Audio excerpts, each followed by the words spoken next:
Bonjour mes chers élèves. مرحبا أعزائي التلاميذ. هناك العديد ممن يعانون في la production écrite أي الإنشاء، ويقول أنه elle est très difficile، أنه صعب أو مستحيل. في هذا الفيديو سنرى أشياء تجعلنا نربح نقاط في الامتحان الجهوي. سنرى كيف ذلك.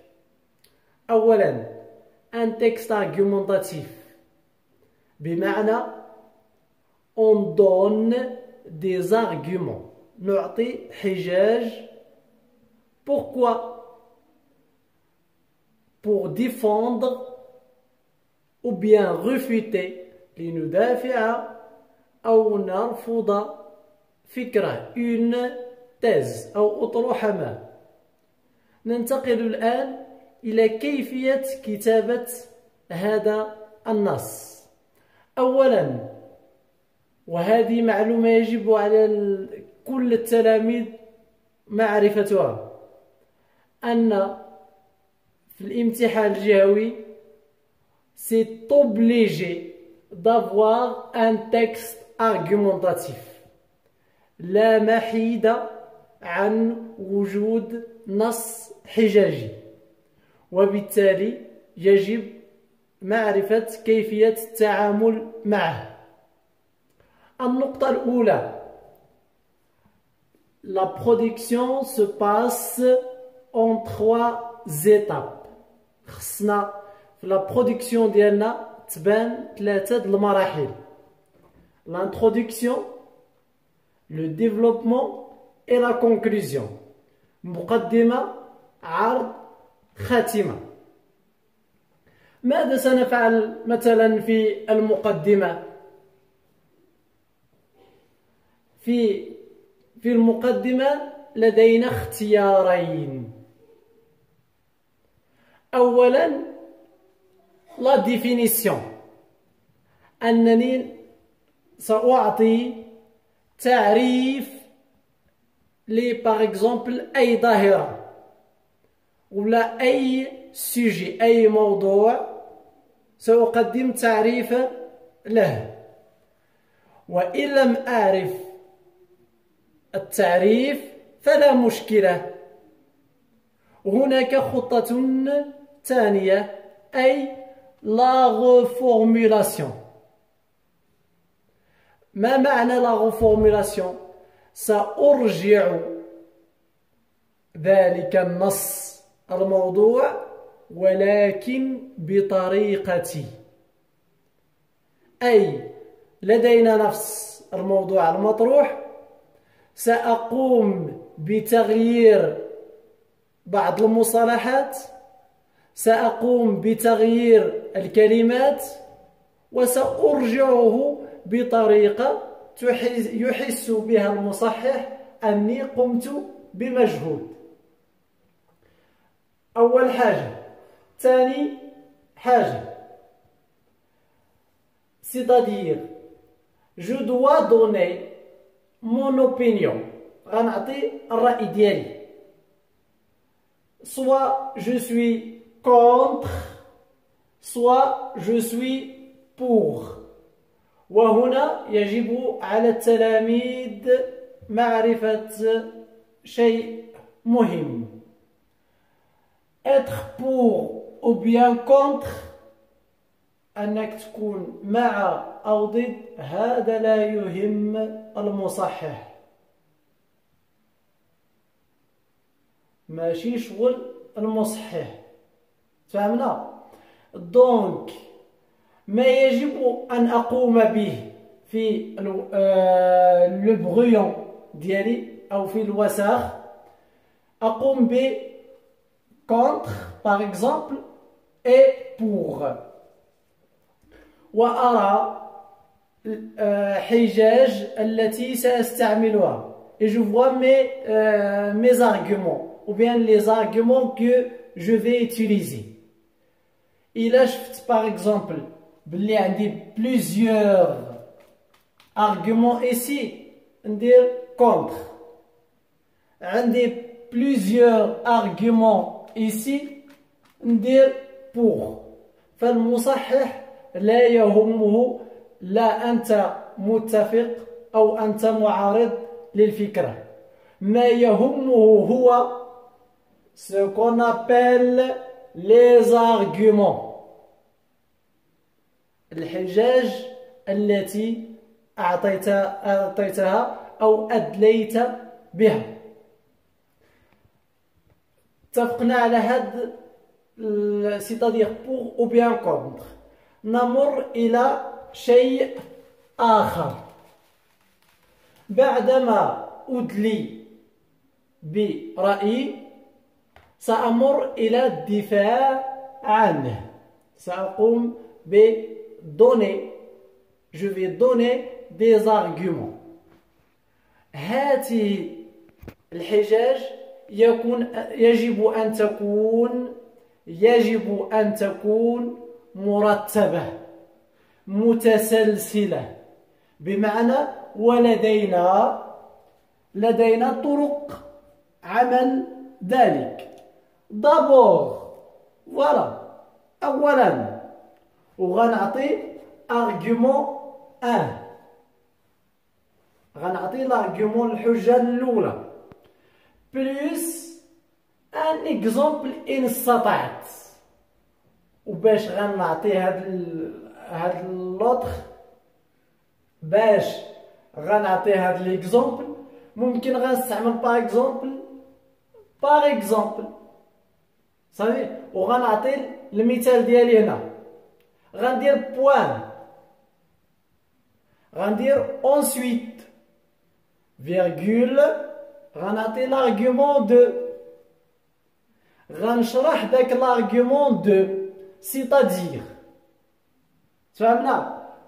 حتى نسالي الشرح غندير en outre، غنعطي l'argument 3 en effet، غنشرح داك l'argument، غنعطي l'explication هنا، et en plus غنعطي l'argument 4. أظن أن 4 ديال لي زارغيومون كافيين. Et la fin, c'est pour conclure, où vous essayez de résumer, غتحاول تلخص داكشي اللي شرتي ليه في le développement. C'est-à-dire c'est un petit résumé. خصك ترد البال كيف ما في l'écriture هنا كتشوف خليت l'espace et j'ai laissé cet espace وغنعرفو علاش. في les notes، c'est-à-dire pour noter cette production كن متأكدا أن كل هذه الأشياء تؤخذ بعين الاعتبار. بمعنى هضرتي على لا كونسين، على لو سوجي كتاخد عليه النقطة ديالو، من بعد غنشرحو في واحد الجزء، من بعد عندنا هاد لا فيديو اللي غنوريكم ديال الشرح ديال كيفية التنقيط. قبل أن ننهي هذا الفيديو، ce texte argumentatif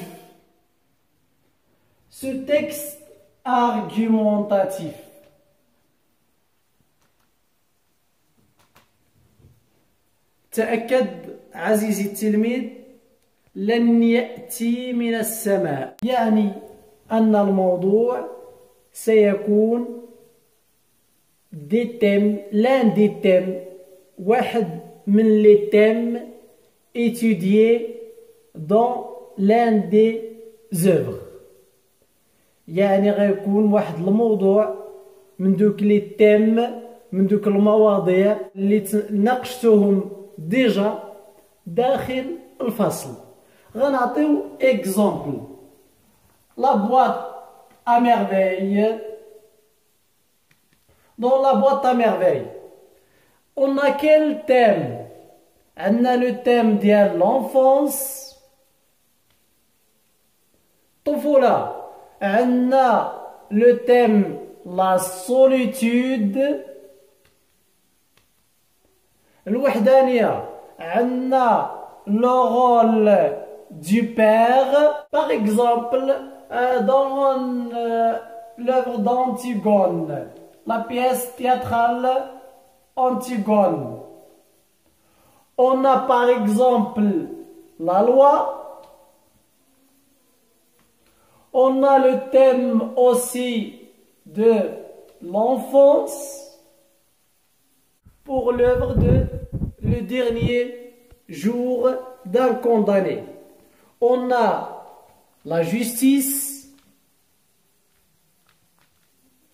On a par exemple l'injustice.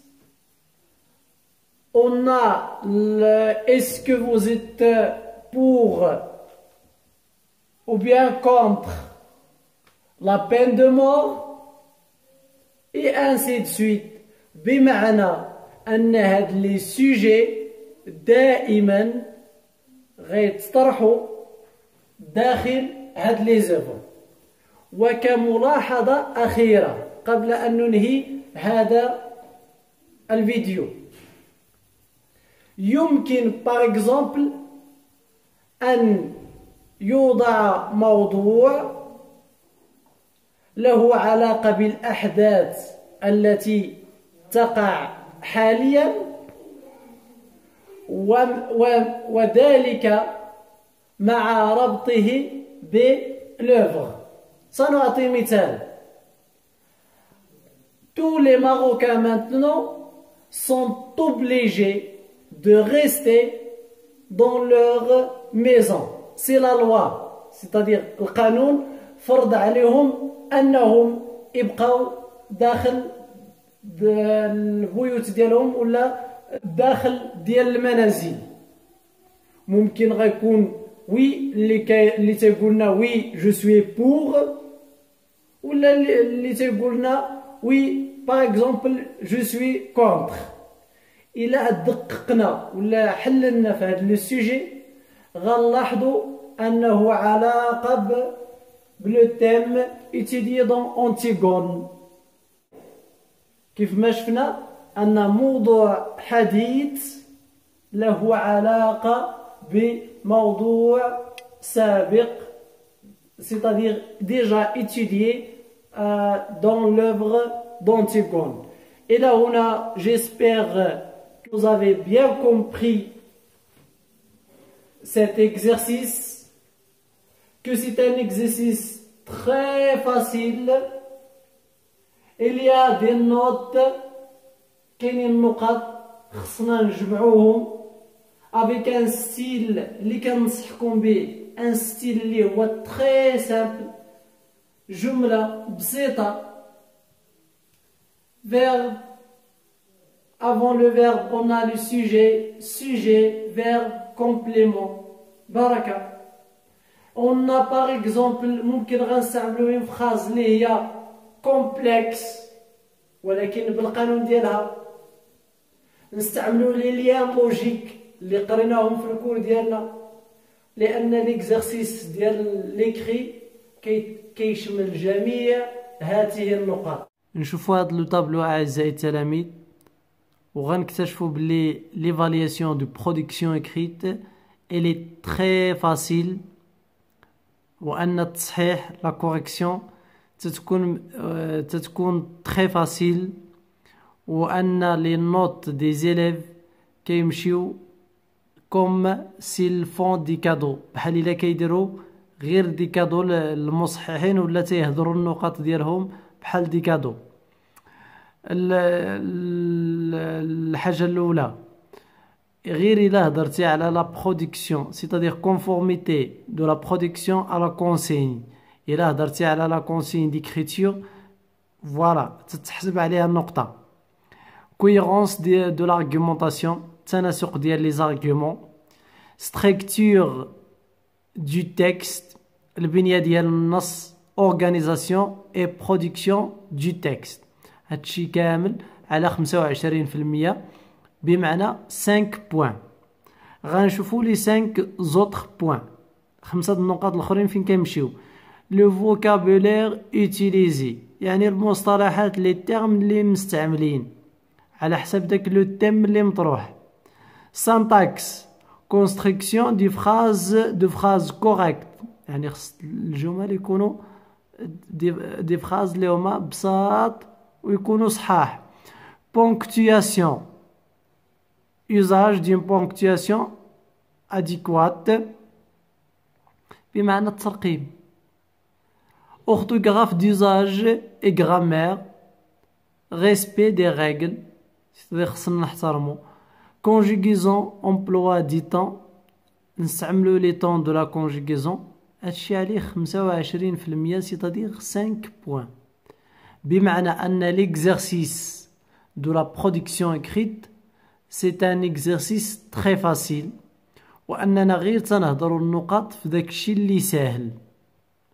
تنبغيو نكتبوا شي حاجة اللي هي عميقة، تنقلبوا على أفكار ما نعرف فين غنجيبوهم، في السماء ولا في الأرض، ومن تما تتفرض علينا أننا نديرو دي زيغور، تنرتكبوا أخطاء في شي حاجة اللي هي très facile، سهلة بزاف.